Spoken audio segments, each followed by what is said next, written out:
Oui, bonjour, bienvenue chez Pieux Métropolitain. Aujourd'hui, on va vous présenter une job de pieux standard qu'on fait à Pointe-aux-Trembles. Alors aujourd'hui, on est au 1402 de la 15e avenue à Pointe-aux-Trembles. Et ce qu'on peut voir, c'est les arbres. On a des gros arbres qui ont pompé l'eau, qui ont asséché le sol et puis qui ont fait affaisser la bâtisse d'un pouce et demi. Donc on va aller voir ça de plus près. On est à l'étape présentement de la stabilisation et du redressement. On va aller voir le système hydraulique qui est installé. Alors, le système hydraulique est installé sur chacun des pieux, un pieu à la fois. Ici, on avait 18 pieux pour le redressement et la stabilisation. Ce qui est particulier un peu à Pieux Métropolitain, c'est qu'on installe toujours 2 pieux sur chaque coin. Dans la compétition installe seulement un pieu et ce qui se passe souvent, c'est que ça va fissurer tout de suite de l'autre côté du mur. Donc, on préfère toujours installer 2 pieux, comme ça on garantit toujours que les coins ne bougeront jamais et qu'il n'y aura jamais de fissure à la partie faible du coin intérieur de la fondation. Particulièrement à Pointe-aux-Trembles, on a des érables argentés avec un diamètre souvent qui s'approche du 2 pieds. Alors, ces arbres-là sont beaucoup trop près de la fondation et les racines, le système racinaire va aller chercher énormément d'eau dans le sol et va faire affaisser la bâtisse.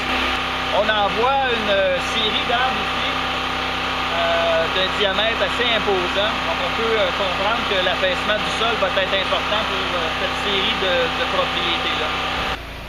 Alors ici, ce qu'on peut voir, c'est l'installation de 2 renforts d'acier avec 6 boulons par plaque. Alors à chaque fois qu'il y a une fissure verticale, on doit absolument faire un renfort d'acier de sorte que la partie de béton entre les 2 pieux soit solidement attachée pour que la fondation soit solidaire. Aussi, on doit montrer l'installation des plaques d'acier à chacune des fissures et des serre-joints mécaniques.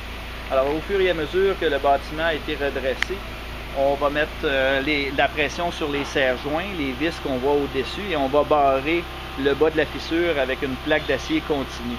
Souvent, les gens vont nous demander, on a un balcon, on a une terrasse, qu'est-ce qu'on fait avec ça? Est-ce qu'on doit démancher le spa? Alors, on voit ici l'accès. Alors, on est capable d'aller excaver avec les mini-pelles complètement en dessous des balcons. On fait attention aux terrasses, on fait attention au spa. Alors, au niveau de l'accessibilité du creusage, on est très bien équipé. Les gens n'ont pas à s'inquiéter.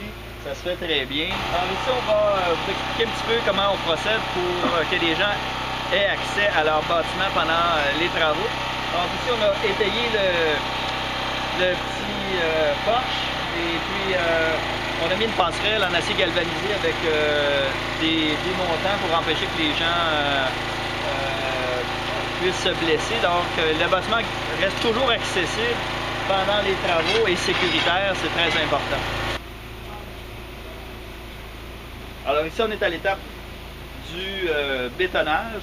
On fait un coffrage en avant des pieux.